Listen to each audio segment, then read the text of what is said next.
Jacob. I want to give all praise, honor, and glory to Yahweh. Yahweh, pursuant to the Tetragrammaton, is the name of the Most High God.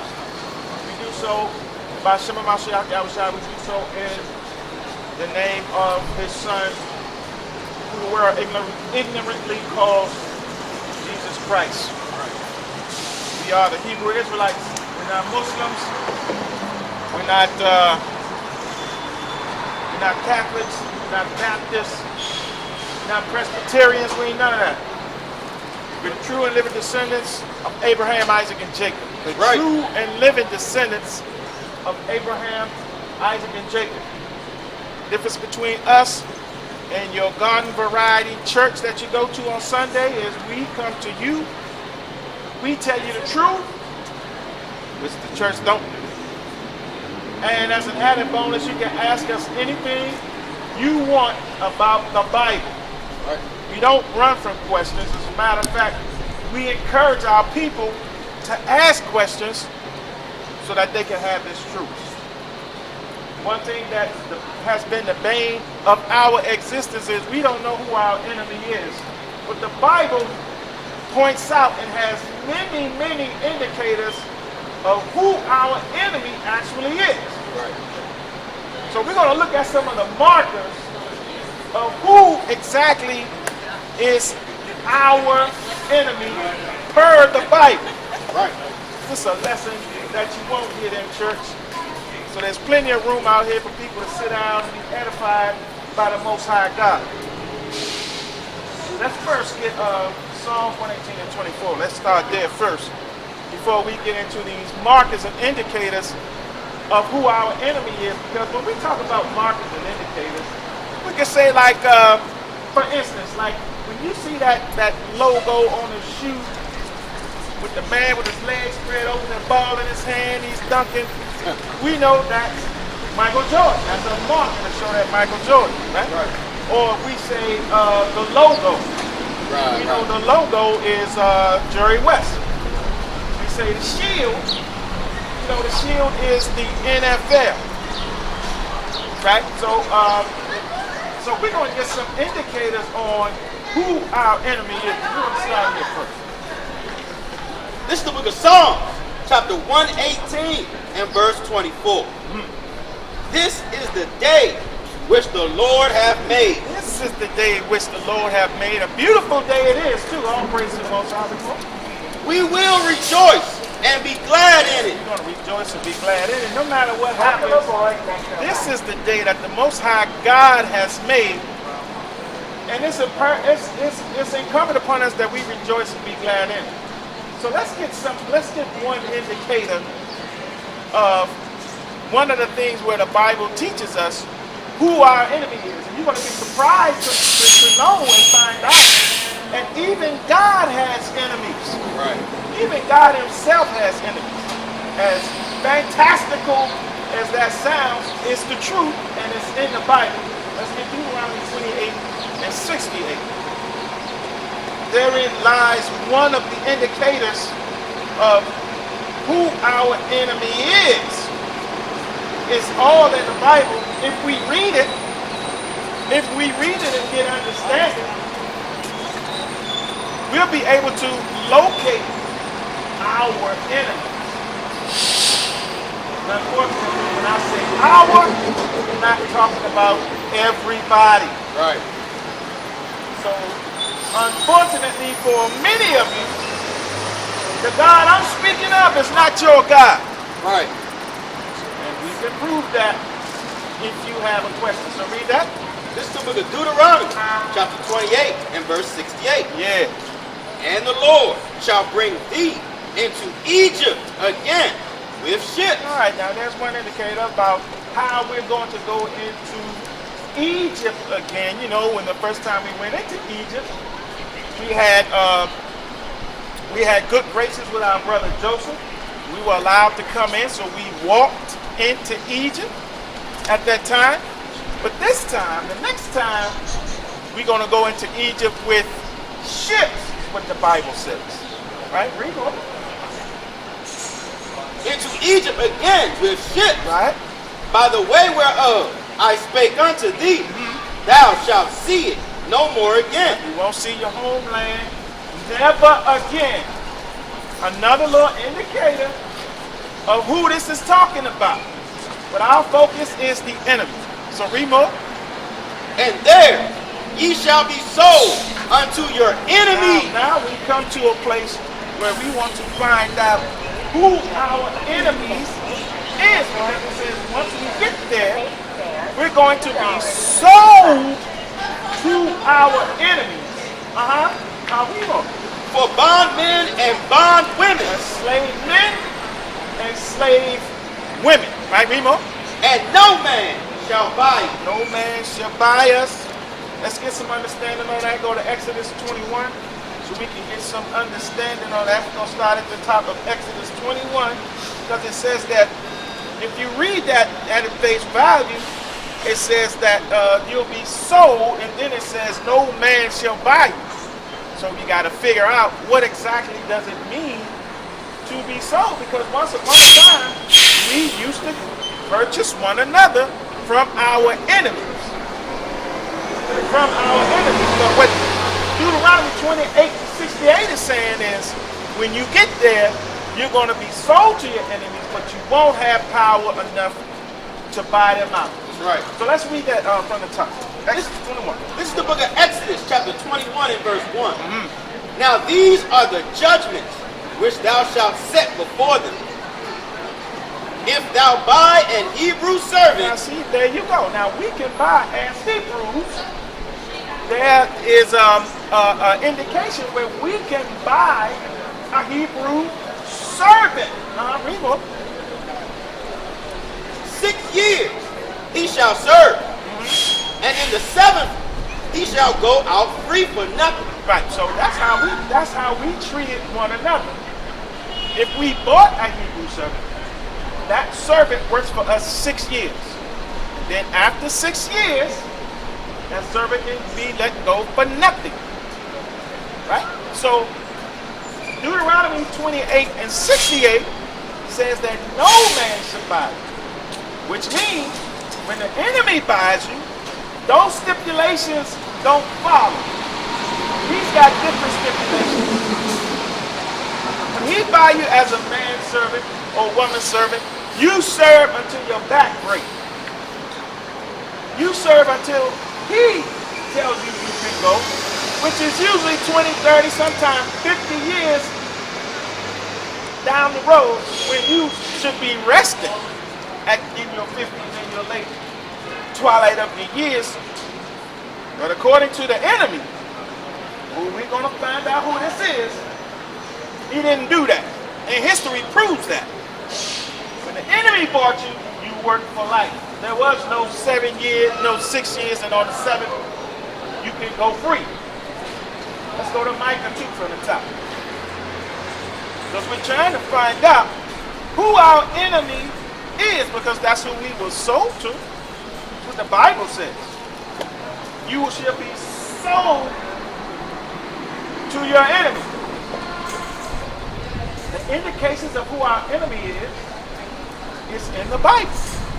So let's get some other indications, some other characteristics of what our enemy does. This is the book of Micah, chapter 2 and verse 1. Woe to them that devise iniquity and work evil upon their beds. Work evil upon their bed. That means they wake up in the morning thinking about evil. Hold that right there. Let's get Psalm. We're going to come back to Micah. Let's get Psalm 58 and 3. Psalms 58 and 3. Woe unto him that deviseth evil on his bed. Right? That means he wake up and he goes to sleep thinking about evil things. This is the enemy. So let's read that. This is the book of Psalms, chapter 58 and verse 3. The wicked are estranged from the womb. They go astray as soon as they be born. Now let's go back to Micah and read that again, because it says if the advisor, this enemy, or this wicked individual, advisor wickedness in his bed. where Psalm said that you wake up. This enemy is born wicked. Born that way. From the womb. Read that, Deacon. This is the book of Micah, chapter 2 and verse 1. Right. Woe to them that devise iniquity and work evil upon their beds. Work evil upon their beds. Waking up evil, going to bed evil. Remo. When the morning is light, they practice it. They practice it. Right? You ever been to practice? You know you got to go to practice. That means you rehearse those things and work them and make sure you got it down straight. It's like a practice if you practicing an instrument. You go into your practice room and you practice your scales, your C scales, your minor scales, your major scales, your diminished scales, your relative, and all these different scales. You practice that to get sharp. That's what this is saying. This guy practices evil. Right. We won't. Because it is in the power of their hands. So it's in their hands to be wicked and evil. So they practice it even though they have the advantage. That's what the Bible is saying. Even though they have the advantage, they still practice it. They continue to renew it. And they renew it every morning. We won't get. And they covet fields and take them by violence and houses and take them away. They covet fields and take houses. They covet houses and take the houses. Right? Hold it right there. We're going to come back. Let's go to Deuteronomy 19 and 14. The book of Deuteronomy 19 and 14, because we're getting in the Bible exactly who the enemy is. This is a very, very important lesson for our people to realize who their enemy is, because we're going around gunning each other down. We have to be our brother's keeper. But a lot of that behavior comes from we not knowing who we are. That's our job here today, to find out who we are. So that some of these brothers can put the guns down and realize that you're gunning down your own people. Right. We are not the enemy of one another. As a matter of fact, you put the guns down, we are outnumber the enemy 30 to 1. You put the guns down. Read that from me. This is the book of Deuteronomy, chapter 19 and verse 4. And this is the case of the slave, which shall flee thither, that he may live. Whoso killeth his neighbor ignorantly, whom he hated not in times past, as when a man goeth into the wood with his neighbor to hew wood. So this is saying, if you kill your neighbor, who the church say is our neighbor, our enemy is our neighbor. That's what the church teaches. That our enemy, who is actually the enemy, is our neighbor. So this is saying, if you go and kill your neighbor, there's a punishment for that. Let's see Exodus before we go back to Micah. Exodus 21, and let's go down to verse 18. Watch this. Exodus 21, and we're trying to get some indications of who our enemy is. It's important that we know it. It's important that we know who this enemy is, and to be able to pick out some of the characteristics of our enemy.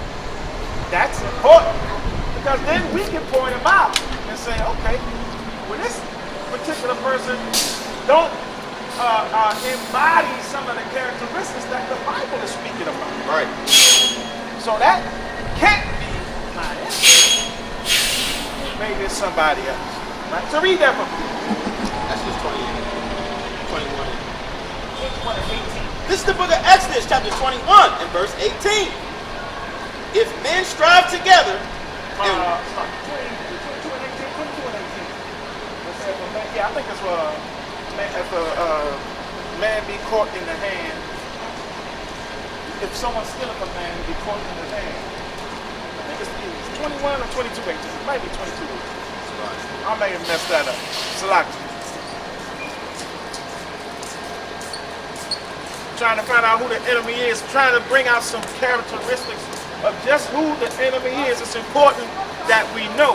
It's important that we understand and pick up on these indicators of our enemies so that we can clearly understand who that is. And that's right in the Bible. And again, we're going to show where even the Most High God has enemies. I think that's 22. Exodus. I think it's 21:18 or 21:16. One of them two. But if a man is stolen and found in his hands, it's another indication of an indication of who the enemy is, because that's what the enemy do, is to steal you, not give you back. The enemy will put you in chains, put you on ships, send you far away, and once you get to the other side, that enemy will start putting you in slavery, right, selling you back to where they're from, to different nationalities and different people, and amongst one another. Right. The currency was us back then. We were worth more than any dollar that a white man could have. Right. That our enemy could have. Salaki. I gave it away too quick. Read that. This is the book of Exodus, chapter 21 and verse 16. 16, come. And he that stealeth a man, Right? and selleth him, Right? or if he be found in his If hand, he found in his hand, right? he shall surely be put to death. Hey, that's what the Bible says. That's what the Bible, Numbers 39 and 23. That's what the Bible says. That if you in the man's hand, you stole him, and you kill him, there's a judgment for that. There's a judgment for that. Yeah, we know how the history goes. We know the history of those that have done that. Right? It ain't no secret who they are. The history proves it. It's in the books. The Willie Lynch letters prove it. Right. It's in the books. We know what we're talking about here. But if we don't understand how to recognize it and who they are, hey, we are lost people. We are lost people. Read that for me, King. This is the book of Numbers, chapter 35 and verse 33. Right, here's another indication, man. So ye shall not pollute the land wherein ye are. So if you come to America, you can't pollute the land. And how's that done?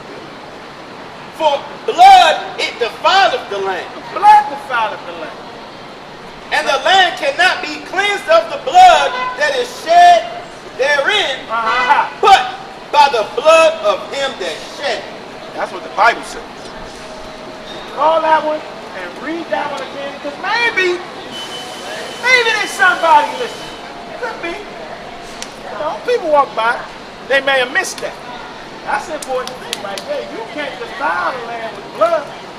You can't come to a land that's not yours, kill and murder everybody, and spill the blood of the people that were here before you got here, because there's a payment for that. So let's read that again from the top. This is the book of Numbers, chapter 35 and verse 33. Book, chapter, verse. So ye shall not pollute the land wherein ye are. Can't do that. For blood it defileth the land. Blood defileth the land. So if you spill innocent blood in the land where ye are, you have defiled that land. The Bible says. And the land cannot be cleansed of the blood that is shed therein. And you can't purify that land by how? But by the blood of him that shed. That's the only way you can get recompense for that. The blood of the people who initially defiled the land, they're the one, their blood has to be spilled in order to put things back in order. Proverbs 11:1. Because all that is even Stephen. See, the Most High God, a lot of people, you don't know this because he ain't your God, but I'll tell you, he is our God. He's an even Steven God. Right? Two rights don't make a wrong, but it makes it even. That's for sure. That makes it even. And that's how our God is. He is a balanced God. He puts things into balance. So, I know. So that's how our God works. We're going to read it. Read. This is the book of Proverbs, chapter 11 and verse 1. A false balance is abomination to the Lord. Right. But a just weight is his delight. A just weight is his delight. He likes things even Steven.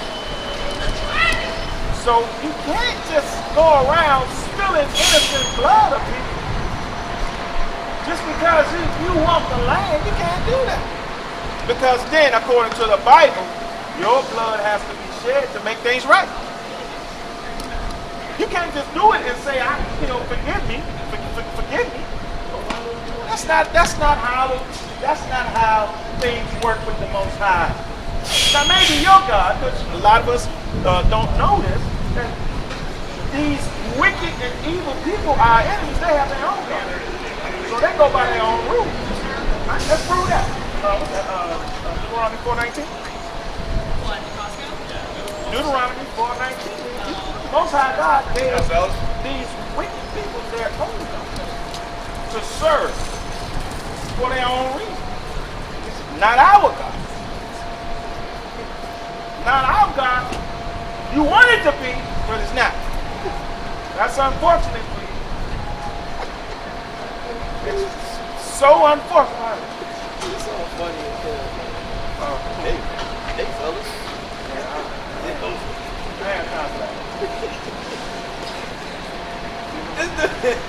Quick lesson. Read that kid. This is the book of Deuteronomy, chapter 4 and verse 19. Right.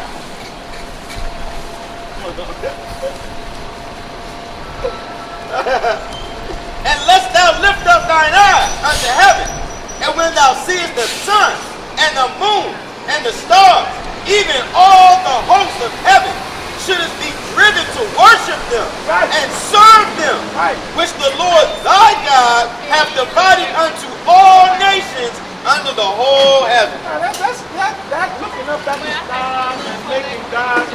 Jeremiah 10, that's one of the ones that we bring out at Christmas time, but it's apropos to what we're bringing out right now, Jeremiah 10 and 1, because those stars up there, that ain't your God. Your God is up there, but it ain't the stars and moons and the suns and all of the nonsense. That's for the heathens. That's for the other people. Most High ain't put that up there for you to worship. He put them up there to be a light in the heavens, first of all, but those are also gods of the other people, the enemies. Right. They're their gods. They make those gods, and he's okay with that. Yeah, go ahead, God. I can do that. That's cool. But we can't do that. That's right. Let's see what Jeremiah says. Right? This is the book of Jeremiah, chapter 10 and verse 1. Yeah. Hear ye the word which the Lord speaketh unto you, O house of Israel. Right. Thus saith the Lord. Learn not the way of the heathen. And be not dismayed at the signs of heaven. Right. That's for them. For the heathen are dismayed at them. What's the heathens thing? You're supposed to be doing that. They got nothing to do. It's about 17. The heathens is the ones who are dismayed and look up and count the stars and get all bent out of shape. Not us, that's not our God. We have a true living God. Then some of them take those images that come up in their head and they carve them out sometimes and make gods out of trees, out of wood and stone. I will get that. Making those gods out of wood and stone. Read that one again. This is the book of Sirach, chapter 17 and verse 17. For in the division of the nation of the whole earth, he set a ruler over every people. But Israel is the Lord's portion. But Israel is who now? But Israel is the Lord's portion. We're the Lord's portion. All these other people, y'all got your guys. Deal with them. the stars in the sky and all of that, being dismayed and all of that. That's for y'all. Let's go back to Micah. That's for y'all. I think we have verse 4 now. That's for y'all. Micah chapter 2, I think we have verse 4. For you all to worship, for the wicked to worship. So my point in bringing that out is, that's what their gods tell them to do. Oppress the people of God. Right? Keep your finger on Micah 2. Let's get Jeremiah 15:6. Jeremiah 15:6. Right. I think that's the one I want. Jeremiah 15:6, because their God tells them to oppress us, that it's okay.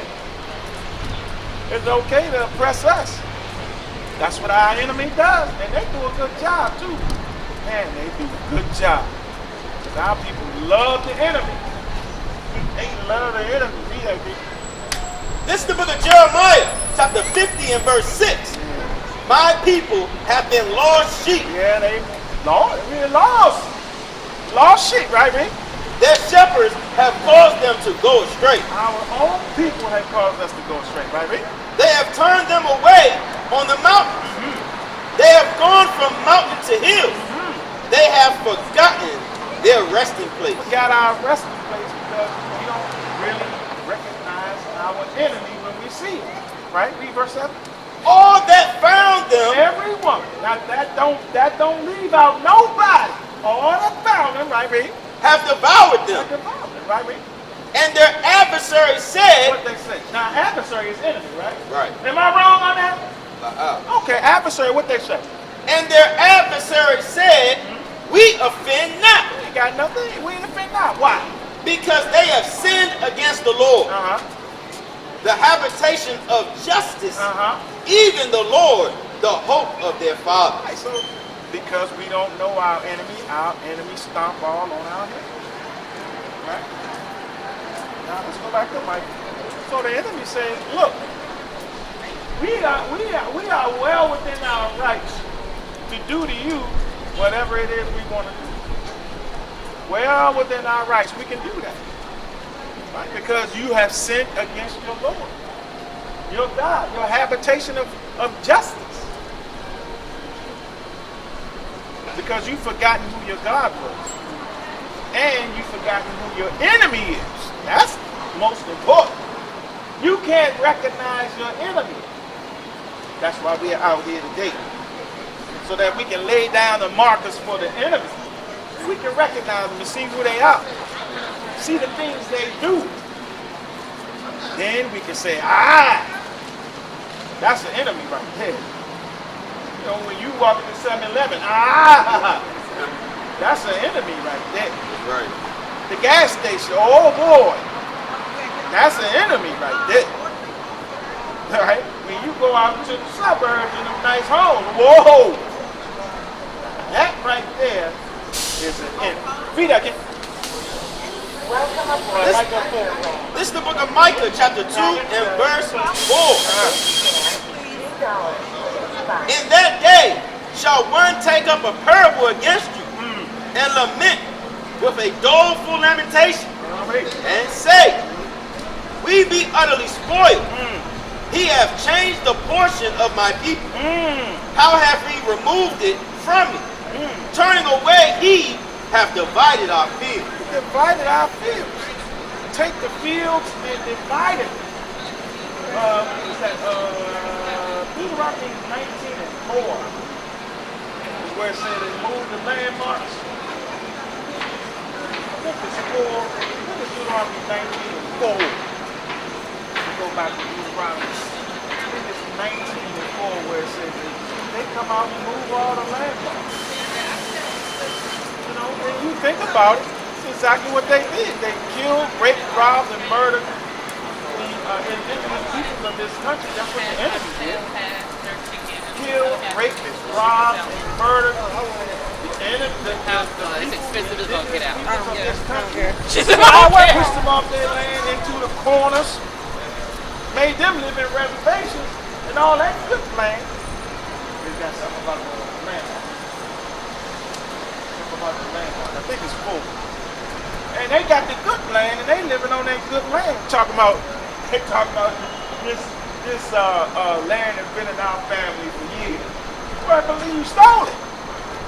You stole that land from a people who were here before you got here. And you're not righteous people at all. At all. If you was righteous, you'd just go ahead and move on out.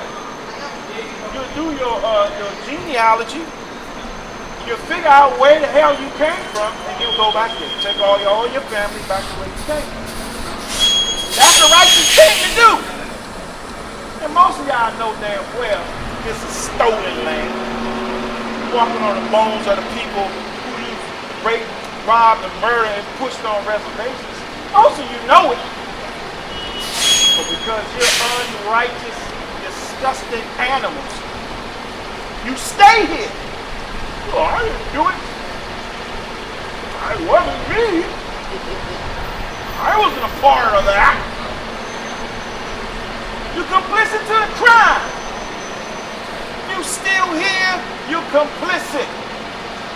You're not in the cage, you're guilty. The Bible says that too. You get it? You can't find out. Let's go to Isaiah 14. This is the book of Job, chapter 24 and verse 2. Oh, okay, come.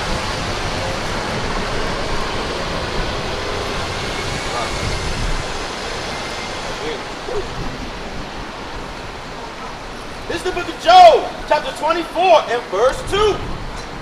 Some remove the landmarks. They violently take away flocks and feed thereof. They take away the landmarks. You think about some of these like Yellowstone National Park, Grand Teton National Park. All these national parks, you just took them. You just took the people who were originally on those parks, you moved them off, and you set it up for yourself. And your people know this. I'm not telling you enemies nothing that you don't already know. You know damn well that's not your real property, your land. And you know damn well who was there when you got there. Move them off. Now I get to Isaiah 14:21, because I can hear it. I can just hear it. I didn't do that. It wasn't me. I just hear it. It wasn't me. Why I gotta go back to the case? I didn't do it. Well, let's find it. This is the book of Isaiah, chapter 14 and verse 21. Is Isaiah in the Bible? That's right. All right, well, let's see what it says. This is the book of Isaiah, chapter 14 and verse 21. Yeah. Prepare slaughter for his children. For who? Prepare slaughter for his children. Why? For the iniquity of their fathers. That's what your fathers did.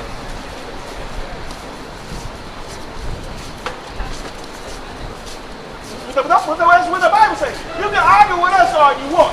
The Bible said that. And a lot of you know your forefathers can't get. You can't hide it. Look at Mount Rushmore. You got 4 of them right up there on the mountain. Right. You so disgusting, so evil, and you want people to think you're good. You ain't never been good. Ever. Ever. Never been good. If you was good, you would leave. Give the people that land. You know what? I feel guilty. You know what I mean? We shouldn't be here.